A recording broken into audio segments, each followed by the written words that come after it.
Scientists say controversial plan to cool the planet is doable. Humanity isn't doing enough to stop it. So, scientists are increasingly musing about conducting dramatic interventions in the atmosphere to cool the planet. And new research suggests that a project of atmospheric cooling would not only be doable, but also cheap enough that a single, determined country could pull it off. That cooling wouldn't reverse climate change. The greenhouse gases would still be there. The planet would keep warming overall, but that warming would significantly, measurably slow down. Those are the conclusions of a paper published November 23 in the journal by a pair of researchers from Harvard and Yale universities. It's the deepest and most current study yet of stratospheric aerosol injection, also known as solar dimming or solar engineering. That's the spraying of chemicals into the atmosphere to reflect the sun's heat back into space, mimicking the global cooling effects of large volcanic eruptions. The researchers found that humanity could, using this method, cut our species' annual contributions to in half at a price that states and large cities spend all the time on highways, subways and other infrastructure projects, a total of about $3.5 billion over the course of the next 15 years to develop the technology. Most of those funds would go into building planes able to carry big tanks of aerosol spray into the stratosphere, about double the cruising altitude of a Boeing 747. Once the tech is ready, the researchers found, the project would then cost another $2.25 billion or so each following year, assuming the effort would run for the next 15 years. For comparison, the Massachusetts Department of Transportation in 2017 was $1.8 billion. Texas nearly $1 billion replacing a single bridge in Corpus Christi. New York City subway repair budgets routinely run into. Belgium spends every year on its military. In other words, geoengineering the atmosphere to slow climate change is cheap enough that a small, determined state or country could probably afford to do it, not to mention a superpower like the US or China. That might seem nuts, but outside researchers who read the paper said its methods were sound and its conclusions not all that surprising. The paper seemed reasonable and methodical to me, said Kate Rick, a professor at the University of California, San Diego, who studies climate change and policies for addressing it.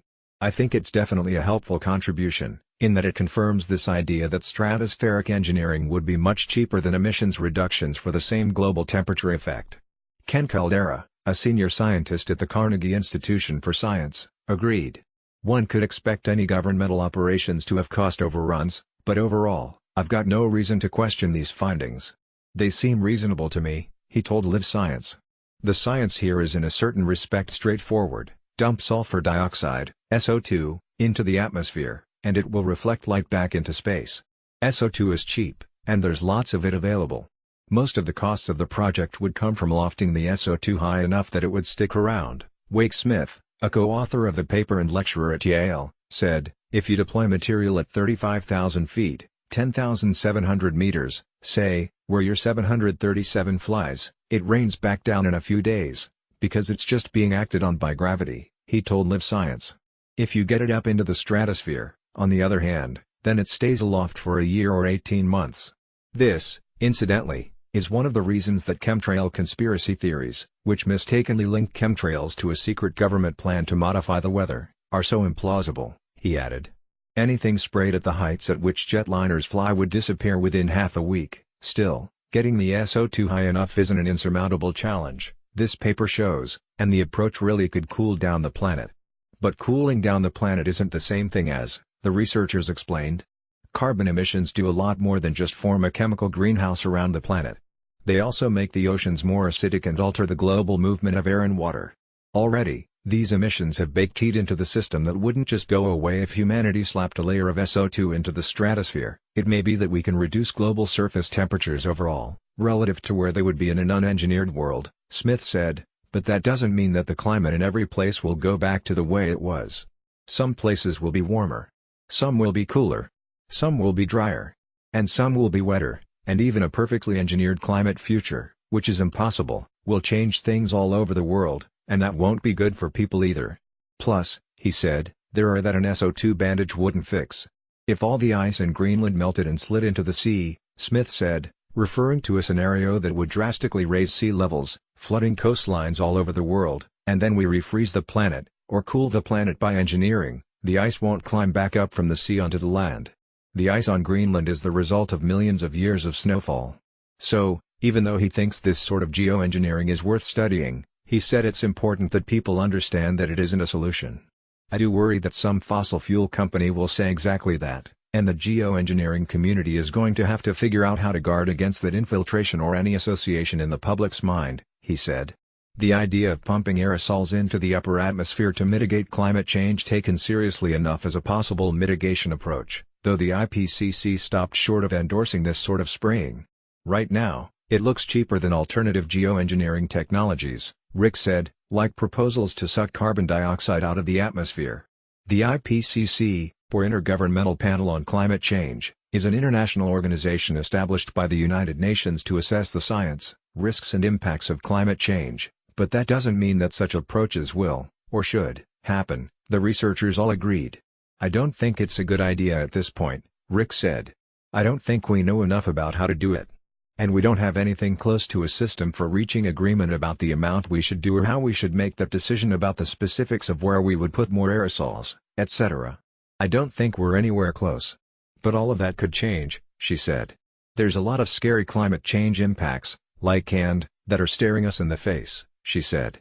Because, cutting emissions, and CO2 removal will take some time, even if we get serious about implementing them, which I'm not convinced about. I think that solar geoengineering has the potential to be one of the only options left.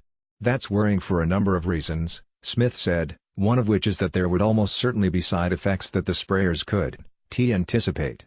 Though one benefit of the spraying, he added, is that as soon as it stopped its effects would go away within 18 months.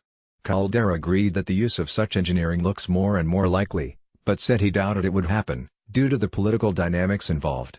No politicians, he said, would want to take the blame for a bad weather event that occurred the year after they voted to spray SO2. Imagine if happened on the year after we started putting this material up there, he said, suggesting people could place blame on the atmospheric engineering.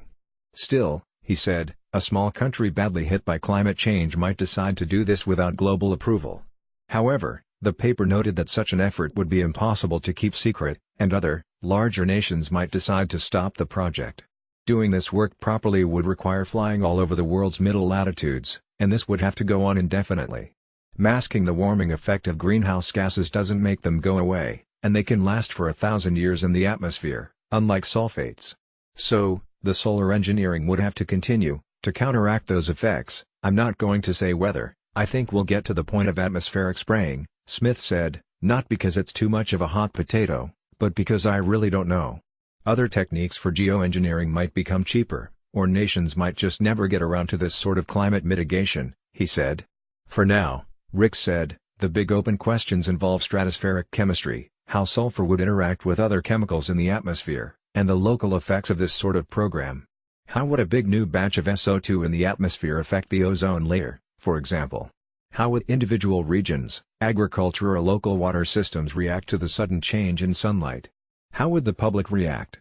For now, she said, she wants to see a lot more research. Follow NBC News Makhan, and